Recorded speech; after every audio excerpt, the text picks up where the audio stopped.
아리엘님, 혹시 저만의 긴장하지 않는 방법이 있냐고요?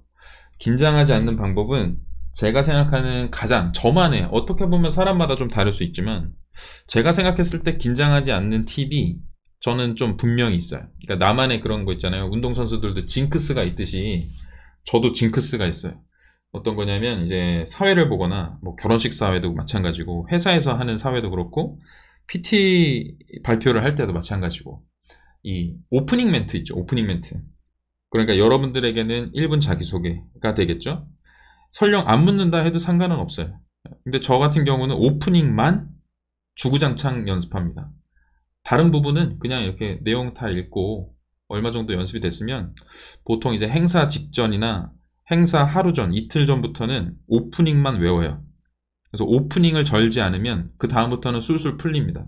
근데 이게 대부분 다른 분들도 아마 해당이 되지 않을까라는 생각이 좀 들어요. 그래서 1분 자기소개만큼은 저는 외우라고 권장을 드리는 편이에요. 1분 자기소개는 무조건 외워야 된다. 1분 자기소개에서 절구 들어가면 그 다음부터 멘탈이 꼬인다 라고 생각을 하는 사람 중에 한 명입니다. 그리고 이제 긴장하지 않는 법을 여쭤보셔가지고, 자, 일단 그 면접관들이 어떤 기준으로 이 채용을 하는지 그 기준을 좀 이해하실 필요가 있는데, 지난주에는 조금 더 세부적으로 보여드렸고, 제가 이것만 좀 보여드리면, 기본적으로 면접관들이, 이건 대기업 기준이에요. 물론 회사마다 다르겠지만 대부분 이 범주를 벗어나지 않는다고 생각을 합니다. 그래서 가장 중요하게 보고자 하는 순서대로 제가 적어 놓은 거고요. 예를 들어서 첫 번째, 인성. 무엇보다 인성이 중요하다. 그래서 최종 면접에서 여러분들이 맞닥뜨리게 될 임원분들이 묻는 거의 모든 질문이 인성 질문입니다. 그 다음으로 보고자 하는 게 성장성이죠.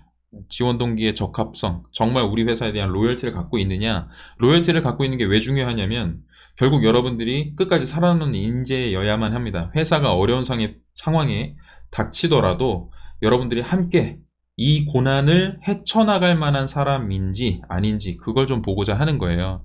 그래서 지원 동기를 물어보는 거고 입사 후 포부를 물어보는 겁니다. 뚜렷한 맥락 없이 묻지마식으로 지원한 분들은 1년을 못 버티고 나가는 경우가 많은데, 그렇게 하면 회사 입장에서도 엄청난 손실이죠. 당연히 월급이 아까운 게 아니라 여러분에게 투여된 모든 교육비용부터 시작해서 면접을 준비하기 위한 과정들, 이런 부분들까지 손해이기 때문에 이런 부분들을 볼 수밖에 없는 거죠. 세 번째로 보고 싶은 게 직무 능력이라고 생각합니다. 그래서 저는 스펙이 그다지 가장 결정적인 요인이 아니라고 주구장창 말씀을 드리는 거고, 실제로 인담자 분들도 역시 마찬가지로, 그리고 임원분들이라면 더더욱 이런 직무 능력보다는 결국은 인성이나 성장성을 보고자 하는 거거든요.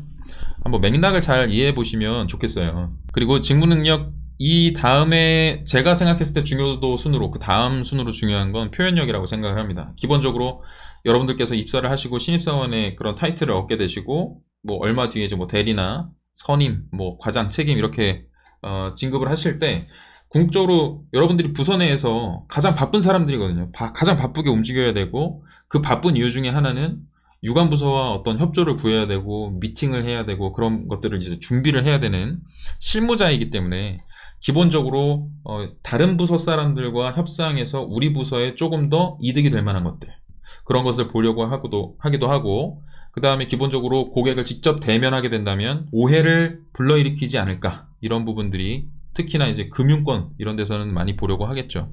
그 다음이 저는 열정이라고 생각하고 창의성, 이런 부분이 포함된다고 생각을 합니다. 그래서 지난주 들으셨다면 아시겠지만, 그래서 면접 구조가 이런 식으로 나눠지는 거예요.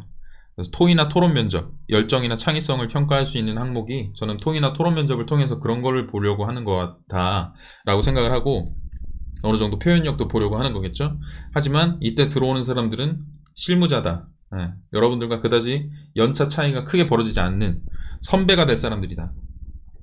그 다음으로 직무 능력, 그리고 표현력, 이런 것들을 보는 면접 항목이 PT 면접, 그리고 상황 면접입니다. 이때 들어오시는 분들이 이제 차장급들, 혹은 차장 이상 부장급들, 제가 다녔던 회사 기준으로 한다면 이제 부장님들이 들어오셨죠. 그래서 한 세네 분들이 들어오셨고, 꼬리 질문을 통해서 진짜 이 직무에 대해서 어느 정도 파악이 끝났느냐, 직무 수행을 당장 투입이 되더라도 수행에 문제가 없겠느냐, 이런 것들을 검증하는 그런 단계가 있습니다. 그리고 이제 끝판왕이라고 불릴 수 있는 임원 면접, 인성 면접에서는 그야말로 인성, 그리고 성장성, 이런 것들을 평가하려고 하겠죠.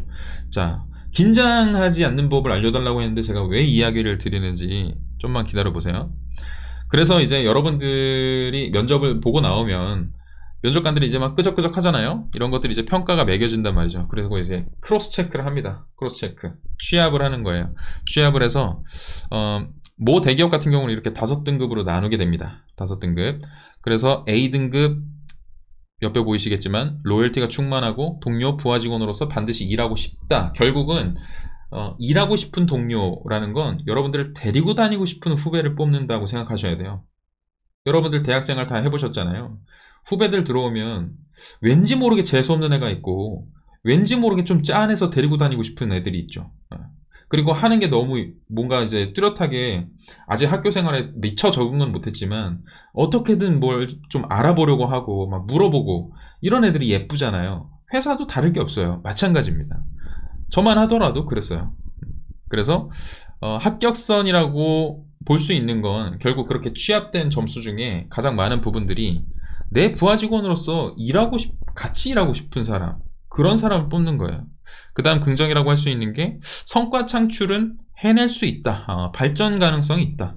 요 정도가 이제 합격을 점칠 수 있는 기준이라고 볼 수 있고, 조금 애매한 게 이제 C등급 같은 경우는 뚜렷한 결격 사유는 없는데 그렇다고 해서 뭔가 뾰족한 장점이 느껴지지 않는다. 이런 사람들은 C등급, 판단 보류 정도에 들어가는 거예요. 그러니까 내가 중간 정도 들어갔다?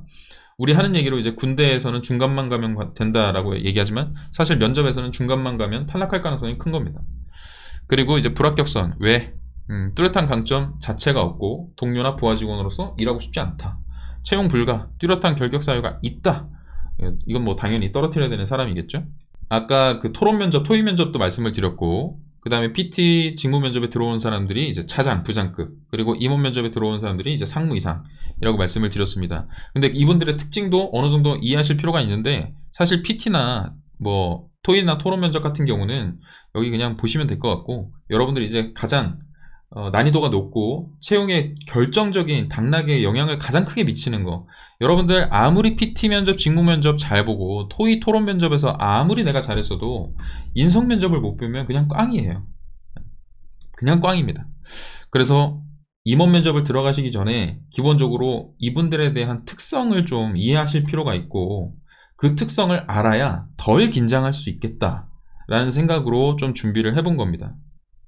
그래서 이분들 같은 경우는 팀 성과나 전략을 총괄하는 역할들을 수행하고요. 회사 내에서 제도 및 평가에 대해서 최종 결재 권한을 가지고 있는 분들이고, 2차 평가자예요. 부서장이 1차 평가 권한을 가지고 있고 임원분들이 2차 평가 권한을 가지고 있습니다. 무엇보다 더 중요하게 생각하는 건 직접 내가 사수로서 누굴 데리고 일을 시킬 거 아니잖아요. 교육을 시킬 것도 아니고 근태를 내가 책임질 것도 아니고, 그건 부서장들이 하는 거고, 결국은 그 팀, 부서 몇 개가 모인 팀 단위를 이끌어야 되는 사람들이기 때문에 팀의 화합이나 시너지의 결격 사유가 없는지를 보고자 하는 겁니다. 그래서 인성 질문을 하는 거예요. 팀의 화합이나 시너지를 망가뜨리지 않는 사람을 뽑고자 하는 거예요. 결국은 그걸 좀 이해하실 필요가 있습니다. 그리고 신입사원의 선발에 가장 큰 영향을 미치는 사람들입니다. 여러분들이 그 채용 공고를 보시면 보통 공명, 공공명 이렇게 나오는 게 숫자를 가리고 싶어 해서 약간 좀 패를 까고 싶지 않아서 회사가 그렇게 하는 게 아니고, 애초부터 T1은 정해져 있지 않아요. 그래서 70명을 뽑겠다는 계획은 있어도 80명을 뽑을 수도 있고 90명을 뽑을 수도 있는 겁니다. 그래서 항상 웬만한 이제 중견기업 이상 대기업 같은 경우는 볼륨을 100% 인원을 뽑지 않고요. 채용 계획의 120% 정도를 뽑습니다. 왜냐하면 그 중에 20%는 중간에서 탈락하시는 분들이 계시거든요. 탈락이라기보다는 이제 퇴사를 하시는 거죠. 그래서 그런 분들까지도 고려를 하기 때문에 120% 정도의 볼륨을 두는 것이고, 이게 넘어갈 수도 있는 거예요. 임원들의 평가에 따라서 얘는 오버됐지만 무조건 뽑아야 돼 라고 하면 뽑히는 겁니다. 그래서 A등급, B등급 안에 우리가 들어가야 된다, 이런 목표를 좀 세우셔야 된다는 거고, 가장 중요한 건 이분들은 조직 내에서 협업해서 성과를 창출할 수 있는 인재를 원한다 라는 특성을 좀 이해하실 필요가 있습니다. 좀 더 세부적으로 제가 나름대로 분석한, 제가 지금까지 모셨던, 함께 했던 상무님들의 위치와 그분들이 하는 업무 스케줄을 고려해서 나름대로 평가를 해보자면, 여러분들 앞에 이제 앉게 될 이 임원분들께서는 스페셜리스트이자 제너럴리스트입니다. 그렇죠? 20년, 30년 동안 여러 부서에서 다양한 일들을 겪고 오셨겠죠? 그리고 뚜렷하게 잘하는 분야에서 성과를 크게 내본 경험이 있기 때문에 임원으로 승진할 수가 있었던 거예요. 그리고 당연히 처음부터 임원은 아니었겠죠? 조직관리 업무, 부서장 경력도 최소 5년 이상 정도는 해야 상무 자리에 오를 수가 있습니다. 그 말이 무슨 말이냐면 이렇게 이해하셔야 돼요. 어떤 인재가 조직 내에서 성과를 낼 수 있을 것인지에 대해서 이분들은 짬바라고 하죠. 기본적으로 이해가 있는 분들이다. 그렇기 때문에 면접관으로서의 자격이 주어지는 거고요. 단편적인 질문을 통해서 지원자의 성향을 파악하는 능력이 뛰어납니다. 제가 여기서 드리고 싶은 얘기는 뭐냐면 여러분들이 흔히 면접장에 들어갔을 때 병풍선다고 표현을 하시는데 저는 그게 별 의미가 없다고 생각해요. 별 의미가 아니라 아무런 의미가 없다고 생각합니다. 저도 누군가를 선발하는 자리에 면접관으로 참여를 해봤지만 하나의 질문만 던져봐도 저 사람은 꼭 뽑아야겠다는 게 나와요. 네, 나옵니다.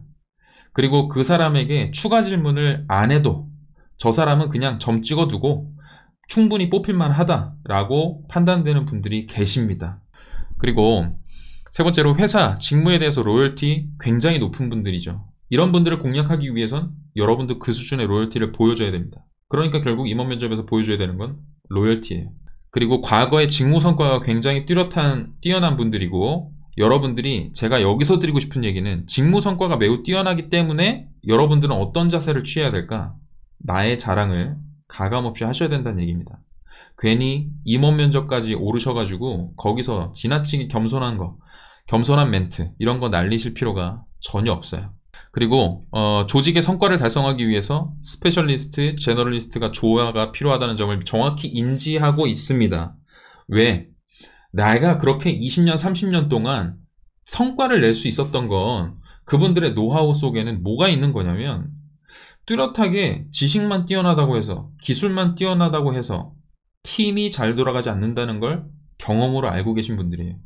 그 말은 무슨 말이냐면 여러분들께서 매일같이 이제 약간 그 루머와 여러분들끼리 어떤 뜬소문으로 하는 이야기들 중에 결국은 좋은 학벌 뽑는 거 아니냐, 결국은 좋은 자격증 갖춘 애들 뽑는 거 아니냐, 영어 점수 뛰어난 애 뽑는 거 아니냐, 그런 애들도 뽑고 아닌 애들도 뽑는 거예요.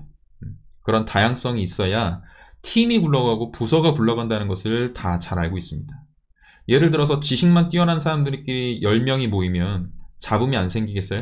엄청 싸우겠죠. 내 말이 제일 맞다고. 그죠? 그래서 누군가는 포용해야 되고 누군가는 인정해야 되고 누군가는 입을 다물고 있어야 정말 뚜렷하게 튀어나올 수 있는 사람이 그때그때 필요한 프로젝트에 따라서 성과를 내기도 하고 팀의 성과를 이끌기도 하는 겁니다.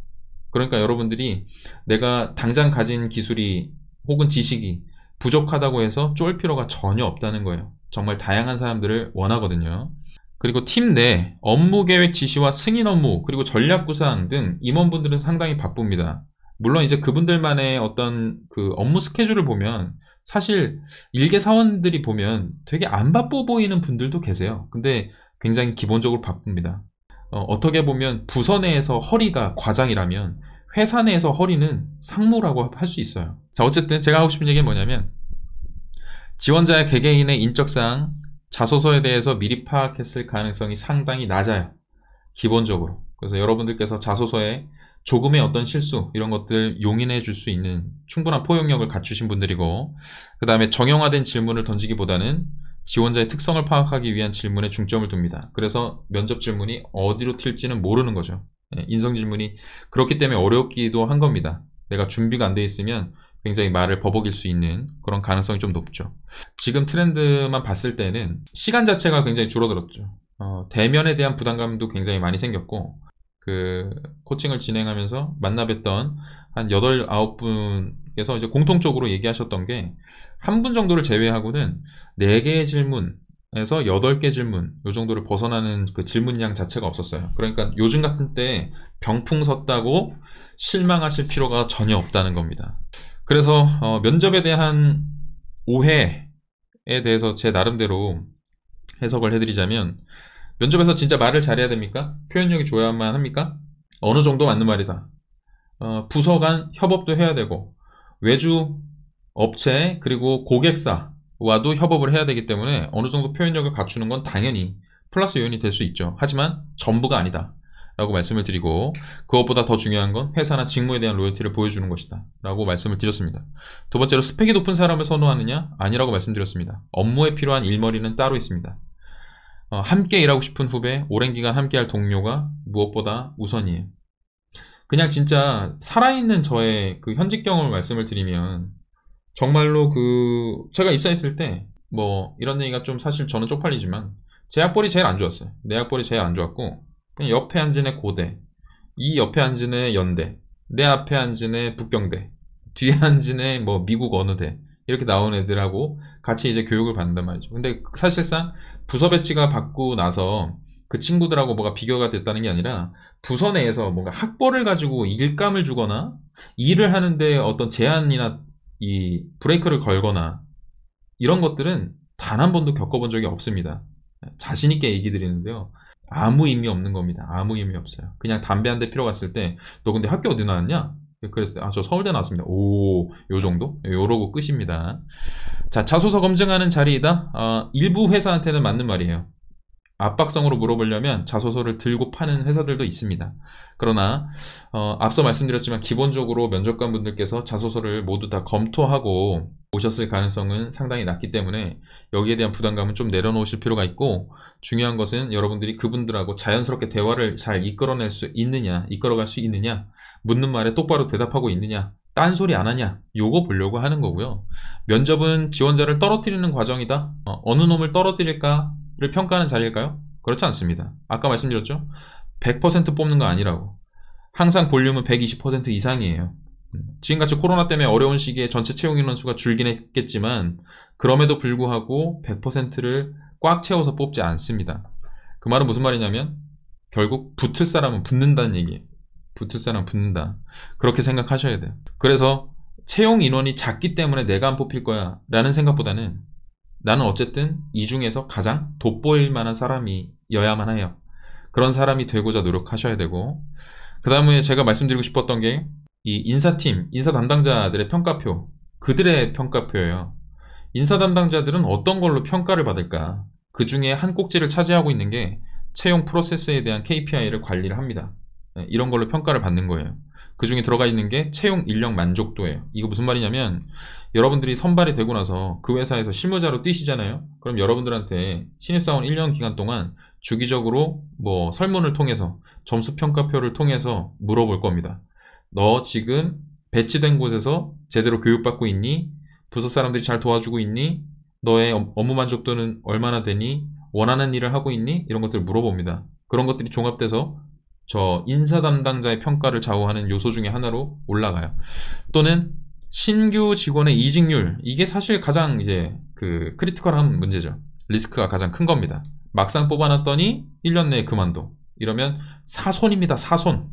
회사 입장에서 엄청난 손해예요. 연수원이 갖춰진 곳에 들어가서 뭐 한 2주 정도만 합숙을 하면서 교육을 받는다. 이랬을 때 들어가는 비용이 얼마 정도 될 거라고 생각하십니까? 기본적으로 대관료, 연수원을 갖춘 회사라고 해서 연수원에 돈을 안 내는 게 아니에요. 연수원에 다 비용을 지불하는 거예요. 같은 회사라고 돈을 안 내는 게 아니에요. 같은 회사도 이 부서에서 연수원 관리부서로 돈을 쏴줘야 돼요. 뭔 말인지 알겠죠? 그러니까 부서에 크나큰 자금이 일단 숙박 비용으로 빠지고, 밥도 먹여야죠. 그죠? 그 다음에 교육도 시켜야죠. 강사 불러야 되죠. 그러니까 기본적으로 한 명한테 들어가는 비용이 뭐 많게는 뭐 2천만 원, 많게 뭐 제가 들은 거에는 뭐 한 6천만 원까지 얘기하는 데도 있어요. 그래서 그 정도의 크나큰 자금이 들어가는데 막상 1년을 채우지 못하고 나왔다. 이 말은 무슨 말이냐면, 내가 6천을 투자했는데 3천 정도만 일하고 빠진 거예요. 그러면 나는 3천을 손해본 겁니다. 회사에 3천만 원의 피해를 입힌 거예요. 결국은. 그렇게 이해하시는 게 맞아요. 그래서 평가표에 이런 게 들어가는 겁니다. 이런 거 막으려고 채용 인력 만족도를 조사하는 거고요. 그러니까 무슨 말이냐면, 여러분들은 을이라고 생각하시면 안 돼요. 내가 입사 결과가 나오고 설령 붙었다 하더라도 당장 다음날 그만둬도 되는 사람들입니다. 여러분들은 그런 권한을 갖고 있는 사람이에요. 이런 마음을 잊지 않으셔야 면접에 임할 때 조금이나마 마음이 좀 편해질 수 있습니다. 이게 팩트이기도 하고. 그래서 좀 종합적으로 제가 말씀드리고 싶은 건, 면접에 임하실 때 기본적으로 이렇게 생각하셨으면 좋겠어요. 첫 번째로, 여기는 내가 당장은 어떤 면접관들이 평가라는 걸 통해서 내가 선택받는 것처럼 보여지지만 궁극적으로는 이 회사 누가 선택한 겁니까? 누가 선택하라고 등 떠민 거 아니잖아요. 내 선택이고, 붙어도 안 갈 수 있고, 붙어도 합수까지 다 받아놓고 그 사령증 같은 거 받거든요. 나중에 수료식 하잖아. 수료식 당일날 그만둔 동기도 많아요. 예. 그러면 이제 회사 입장에서 난리가 나는 거죠. 아무튼 그래서 어디까지나 내가 선택한 겁니다. 그렇게 마음을 먹고 들어가셔야 돼요. 네. 그리고 요즘같이 정말 그 SNS가 발달한 지금 같은 때 국민은행 사태 기억하시잖아요, 다들. 네. 자소서 문항까지 여러분들의 입김으로 바꿀 수 있는 그런 문화입니다. 자, 그런데 결과와 상관없이 여러분들은 이 면접장을 나서는 순간부터 우량 고객이에요. 왜 우량 고객일까? 기업 분석하고 들어오죠.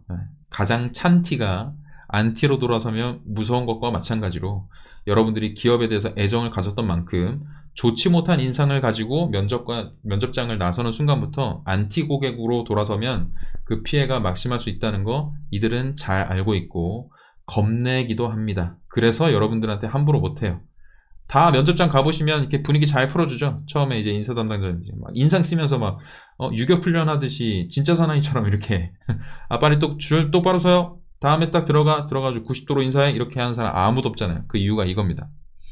기본적으로 우리 회사는 친절하기 때문에 그런 게 아니에요. 여러분들한테 잘 보여야 될 이유가 분명하기 때문에 그렇게 잘해주려고 하는 겁니다. 세 번째, 내 옆에 있는 지원자가 뛰어난 스펙 자랑한다면 여러분들께서는 속으로 안타깝다라고 생각하셨으면 좋겠어요. 왜?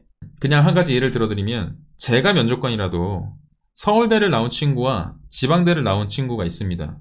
근데 서울대를 나온 친구가 뭐 경제학과 수석으로 졸업했대요. 저는 그때부터 경제학과 관련된 나의 모든 지식을 끌어모아서 그 친구를 검증하려고 들 겁니다. 근데 지방대를 나온 친구는 그런 걸 안 보려고 할 거예요. 그런 거에 대한 기대 수준은 그다지 높지 않거든. 다만 이 친구가 얼마나 열심히 일할 수 있는 친구인지 오히려 자유로운 질문을 던질 거예요.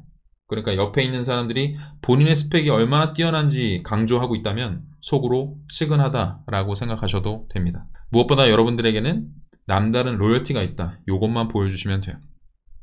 네 번째로 제 영상을 보신 분들은 아시겠지만 그냥 우리끼리 하는 쉬운 말로 다 족밥이라고 생각하죠. 족밥이라고 생각하죠. 결국 발언권은 누구한테 있냐. 이 사람이 나한테 질문했으면 대답할 시간은 이제 온전히 나한테로 마이 턴입니다. 나한테 넘어왔죠. 내가 말하는 동안은 다 입 다물고 내 이야기에 집중해야만 합니다. 그렇게 되어 있어요. 그걸 듣는 자리가 면접 자리고 면접관들이 질문하는 자리가 면접 자리가 아니라 여러분들이 대답하는 자리가 면접 자리예요. 주인공은 여러분들이에요.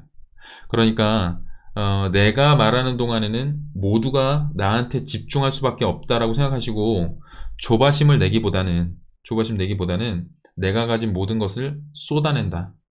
후회 없이 쏟아낸다. 거기에만 집중하실 필요가 있습니다.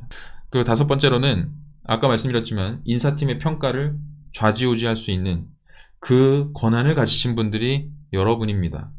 아직 입사한 것 아니지만 그만큼 여러분들은 결과와 상관없이 귀한 손님이다 라고 스스로 생각하셨으면 좋겠고요. 여섯 번째로 성장 가능성을 보고 싶다면 자신 있다 라고 마인드 세팅을 하고 들어가셔야 됩니다. 스펙 이런 거 다 잊어버리시고 나는 누구보다 열심히 이 회사에서 오랜 기간 일할 만한 사람이다. 나는 당신들이 데리고 다니고 싶은 후배 중에 한 명이다 라는 것을 보여주는 거에만 집중하시면 됩니다. 마지막으로 나만큼 같이 일하고 싶은 동료 없다. 정말 성실하고 열정 넘치는 후배 원하세요? 그거 접니다. 바로 여기 있습니다. 그거 보여주는 자리가 면접 자리다 라고 생각하시면 그래도 조금 마음이 조금은 가벼워질 수 있을 거라고 생각을 해서 나름대로 좀 정리를 해본 거예요.